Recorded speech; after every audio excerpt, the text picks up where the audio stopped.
I'm offering is the truth. Nothing more. 9, 8, 7, 6. We have main engine start. 4, 3, 2, 1, and liftoff.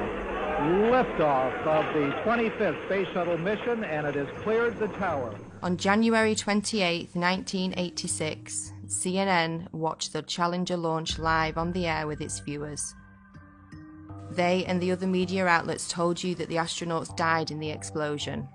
But as always, there is an agenda behind every mainstream headline. This morning, it looked as though they were not going to be able to get off. 1 minute 15 seconds. Velocity 2,900 feet per second. Altitude 9 nautical miles. Downrange distance 7 nautical miles. Looks like a couple of the solid rocket boosters blew away from the side of the shuttle in an explosion. Flight controllers here looking very carefully at the situation. Obviously a major malfunction. We have a report from the flight dynamics officer that the vehicle has exploded. Today is a day for mourning and remembering. Nancy and I are pained to the core by the tragedy of the Shuttle Challenger. We know we share this pain with all of the people of our country. This is truly a national loss. The 7 NASA astronauts supposedly killed in the 1986 Challenger disaster did not die in the explosion and are quietly living out their lives in the US, with many of them hiding in plain sight, using their same names and working at high levels in the same fields they worked in before the disaster, according to explosive evidence uncovered by investigators. We've located 6 out of 7 of them. In the world of deception, it's really easy to say this person is that person, and there's a lot of that going on, muddying the waters. But 6 out of 7 have identical names. They work for universities, most of them. There were no people in the Challenger. That was a hoax. That's been proven conclusively by researchers and reporters, investigators, who have found that those supposed people that were in the Challenger are still alive today. We remember Dick Scobie, the commander who spoke the last words we heard from the Space Shuttle Challenger. We remember Michael Smith. We remember Judith Resnick. We remember Krista McAuliffe. We remember Ellison Onizuka. We remember Ronald McNair. People still think the Challenger exploded with these astronauts. It was a horrible thing. Never happened. Yes, the rocket exploded. There was no one on board. So imagine you're at the launch of the Challenger. This is a historic moment, and it blows up in midair. Whether you are personally related to somebody on there or don't know anybody, you're going to be a mess. This is an emotional, incredible scene. And CNN was reporting, and they told the cameraman, let's get a live shot of Krista's parents. And when they zoomed in on them, they were giggling, they were laughing, they were smiling. I don't know how you can put a smile on someone's face, even if you told them the funniest joke in the world at that very moment. Just look at their face. Is that the face of somebody whose daughter just blew up in the most horrific, violent accident ever? Or is that somebody playing a role, not knowing that they're on camera and thinking about the money that they may have gotten? You can hide somebody that's allegedly dead right in plain sight. All you have to do is move them a little farther away, give them a different job, claim that they're somebody else. You don't even need to change their name. So statistically speaking, the odds that almost everyone on the Challenger have exact lookalikes with exact names still existing is kind of laughable, honestly. Exact doppelgangers existing in the world with the same names, and when confronted, they get very nervous and their stories begin to conflict and they have the same mannerisms. You know, it doesn't take a lot to put it together, honestly. Let's start with former NASA astronaut Michael J. Smith, with the same name as this retired professor from the University of Wisconsin-Madison. Are you Michael Smith? Yeah. Professor at university? Retired. Retired? Yeah. Yeah. Yeah, I just stopped by because there's this room. Are you aware of that there's a rumor on the internet? It's not me. That people are saying... Yeah, it's not me, obviously. I mean, anybody that looks at my background, looks where I was born, it's not me. I mean, it's interesting that the Michael J. Smith that was the astronaut looks something like me when we were younger, but really not, if you really look at facial recognition. You never been a pilot, never been in the military? Nothing like that. Huh. No. Okay. Yeah. That's all. And I don't respond to the emails I get. I get probably an email, maybe 2 a month. Really? Yeah, and I got one guy that's been really hounding me, and I turned it over to the FBI. Okay. Yeah, you just sure look a lot. It's the same name. I know the facial thing, but that's what we looked like. What? 40 years ago? Mm-hmm. Yeah. Okay. Yeah. Well, thank you. Yeah. Okay. Michael J. Smith, identical looks, dimples the same, teeth the same. There's really no denying it. And before he could finish the question, Michael denied it. Oh, that's not me, you know, and laughed it off. What's he going to say? Oh, you got me?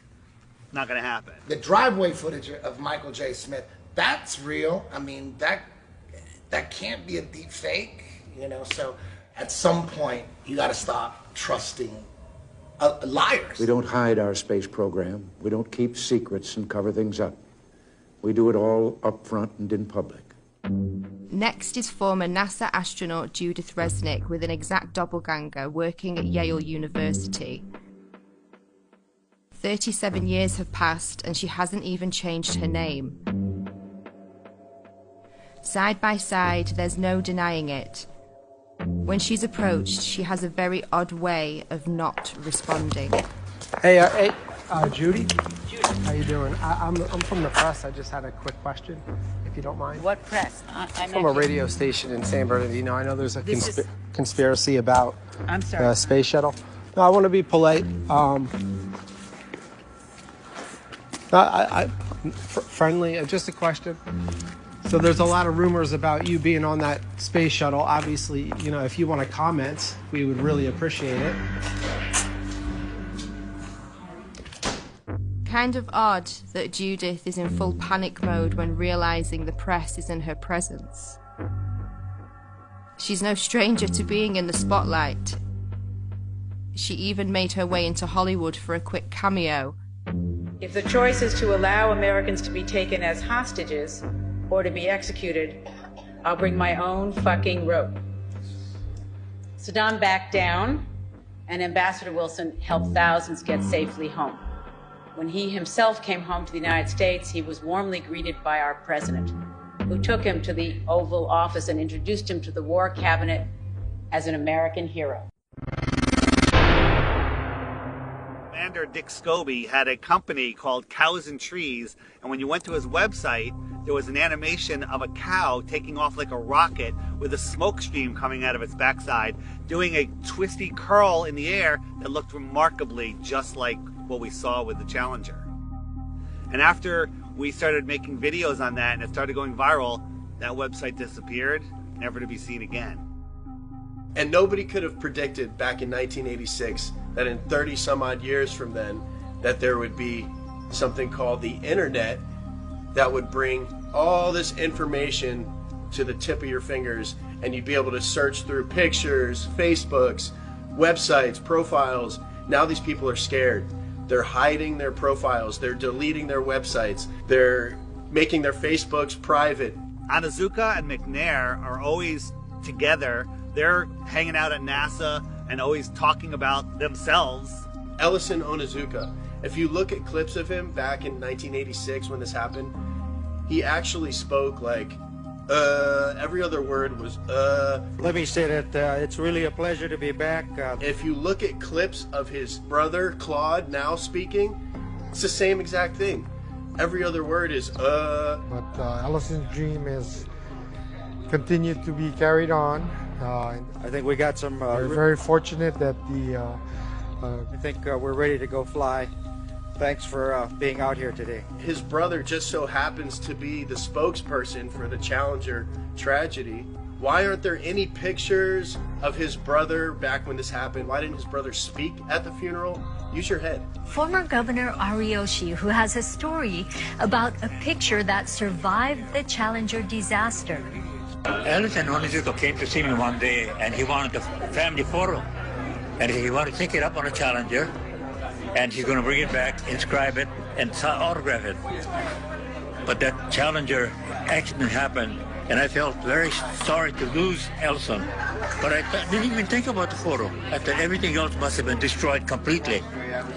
About 2 months later, Lorna Onizuka called me and told me that they found in the water, NASA found the personal preference kit of Elton Ondizuka. And she said there were two things in there. One was a monk's prayer, and the other was his family portrait. So I told her, oh, then it must be in terrible condition because the astronauts, the big bang up and the ocean in the water for 2 months. She told me, no, it's in perfect condition. I said, I'm going to bring the picture over to you and present it to you. And then in the meantime, NASA got the picture and they put this together for us. Ronald McNair conveniently has a twin brother named Carl McNair who looks exactly like him and is at a lot of the events now, but was nowhere to be found when the explosion happened. Krista McAuliffe was a fairly new teacher, just 3 years at that school. To get her story planted, all of these people, the parents, the astronauts, everyone involved that you saw, a crisis actor. Hesse was at the Cape in the stands to see Tuesday's launch, a sight that she says still haunts her. Why didn't I leave too? But I thought, no, I want to stay and see it. And as she read Mike's invitation for the launch, Ms. Hesse said that she doesn't know if she'll be emotionally ready for a service like that in his hometown. Since I won't be able to see you all in person, let me say thanks for coming and have a great time. And I hope you see a good show. George Bush Sr. hand-selected the teacher, Krista McAuliffe. What are the odds that 30 years later there is a professor at Syracuse University with the name Sharon McAuliffe?